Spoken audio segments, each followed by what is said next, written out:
Hi, viewers. You are listening the Bumpy Johnson real-life scenes, and I hope you are enjoying it.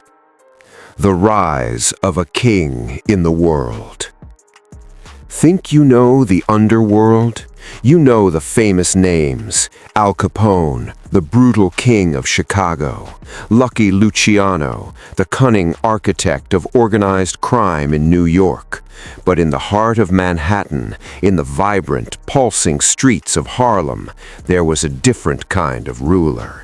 A king who built his empire not from a place of inherited power, but from the raw, unforgiving pavement. His name was Bumpy Johnson, and his story is one of impossible defiance. At a time when America was deeply divided, when a black man was told to step aside, Bumpy Johnson didn't just step forward, he took control. If you wanted to open a speakeasy, you went through Bumpy. An illegal lottery, you paid your dues to Bumpy. Any shadowy business in Harlem flowed through his hands. Even the mighty Italian mob, they had to negotiate with him. He wasn't just a gangster, he was the Godfather, the undisputed, unchallenged Godfather of Harlem. But this crown, it wasn't given. It was forged in fire and stolen from the jaws of a war that would have broken anyone else. This is how an angry boy from the South became a legend. Bumpy's real name was Ellsworth Raymond Johnson. He entered this world on October 31st, 1905, in Charleston, South Carolina. A world of segregation, of stark, painful lines. His family was humble, religious, and hard-working, but life was a struggle. So hard that his mother, Margaret, had to leave. She took seasonal work in New York, taking Bumpy's older sisters with her. Imagine that, a young boy feeling that absence, that void. He found warmth in his sisters, but a fire was already sparking inside him, a fire against the injustice he saw all around. He was brilliant in school, they said, sharp, talkative, he skipped grades, but the streets called louder. A brutal incident changed everything. When Bumpy was just 10, his older brother, Willie, was accused of killing a white man. In the South, that wasn't a trial, it was a death sentence. The specter of lynching, like the horrific murder of Kit Boonard just years before, hung over the family. Panic set in. They had to get Willie out, now. He was shipped north to New York, and soon, in 1919, a 14-year-old Bumpy followed, sent to live with his sister Mabel in Harlem for a better life. Harlem was a shock, a roaring, chaotic new world, and Bumpy was small, a target. On his very first day, walking to school, he was surrounded. A group of local toughs circled him. "Hey you, country, what you got in your pocket?" one sneered. Bumpy's hand was clenched inside his coat. "My fist," he shot back, his voice steady. "And if I take it out, I'm gonna smash it against your head." They laughed. They bet on the fight. And then Bumpy moved. He was a whirlwind of furious, precise violence. He broke a nose, scattered coins from his knuckles, and left his bully kneeling in the street. His new friend Nat pulled him off, saying, "You better be glad there was money riding on this fight, else we all would have jumped you." Bumpy just smiled, bloody but unbowed. "I would have kicked all your asses." He never went back to school. His education was now the streets. He swept sidewalks, he ran small rackets, and he met Bub Hewlett. Bub was a true Harlem terror, a giant of a man who extorted stores for protection.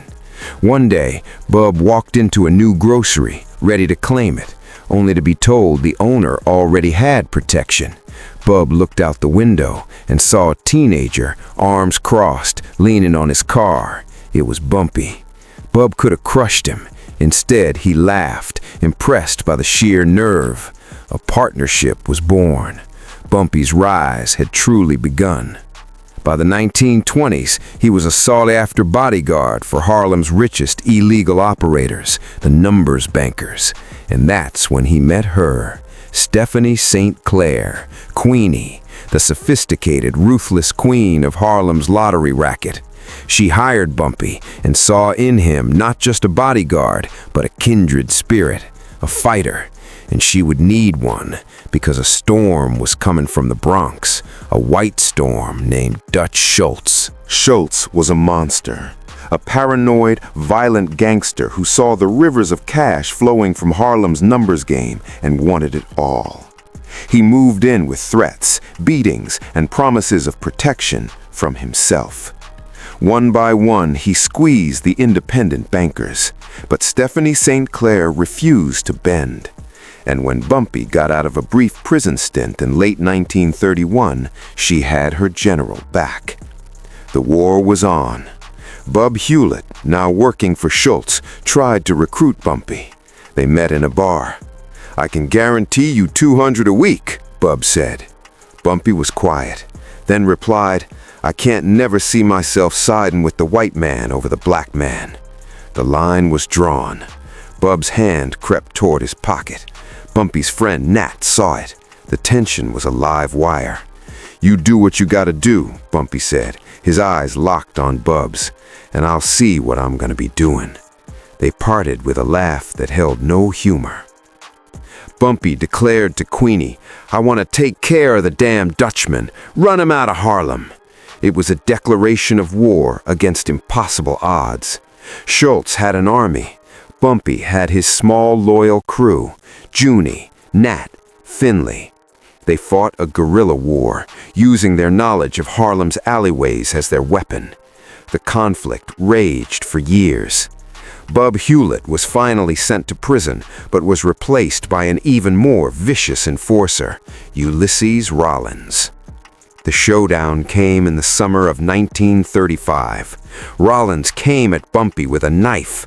They rolled in the dirt, a brutal, slashing fight. Bumpy emerged, adjusting his tie. Rollins was left on the ground, his eyeball hanging from its socket. But Rollins was a demon. That same night, bandaged and bleeding, he found Bumpy in a restaurant. He fired. The bullet tore through Bumpy's hat and killed an innocent woman. Bumpy's luck held, but the war was taking too many lives. He needed to cut the head off the snake. He needed Schultz. Desperate, he reached out to the only man who could influence the Dutchman, Lucky Luciano, the boss of bosses. Their meeting was icy. Luciano offered to make Bumpy an employee. Bumpy refused. He warned Luciano that if he tried to move on Harlem, he'd face the same war. Luciano just laughed, but Bumpy's audacity, it left a mark. Fate, however, intervened. Schultz, growing increasingly unstable, planned to assassinate a prosecutor. This was too much, even for the mob. In October 1935, Lucky Luciano and his board gave the order. Dutch Schultz was gunned down in a New Jersey restaurant. The war was over. Harlem was free. But a new question loomed. What would Lucky Luciano do now? A week later, Bumpy sat across from Luciano again. This time, the power dynamic had shifted. Bumpy laid out his terms. Harlem's black operators keep their businesses. Any new ventures would be shared. He wanted to be a partner, not a puppet. Luciano bristled. "Don't you realize I'm doing you a favor? I could kill you right now." Bumpy didn't flinch. "I know you're far too savvy a businessman to do such a thing." Hours of negotiation passed. Finally, a deal was struck. Peace with honor. Bumpy Johnson had stared down the most powerful gangster in America and won. He was a king now. Drinks were always free. Women flocked to him. The Italians showed him respect. He even played chess with Lucky Luciano, beating him in their first game. They developed a strange, mutual respect. But this hard-won peace would be shattered by the one thing Bumpy never saw coming. Not from the mob or the cops, but from within his own house, from a betrayal that would send him to the most infamous prison on earth. With his deal cemented, Bumpy's empire flourished. His numbers bank on 135th Street raked in a fortune. He was the philanthropist gangster, helping his community, a Robin Hood of Harlem. And into this world walked a young, charming, penniless orphan named Flash Walker. Bumpy took pity. He gave him work, then a job in his business. Flash had a silver tongue, and he became Bumpy's top earner.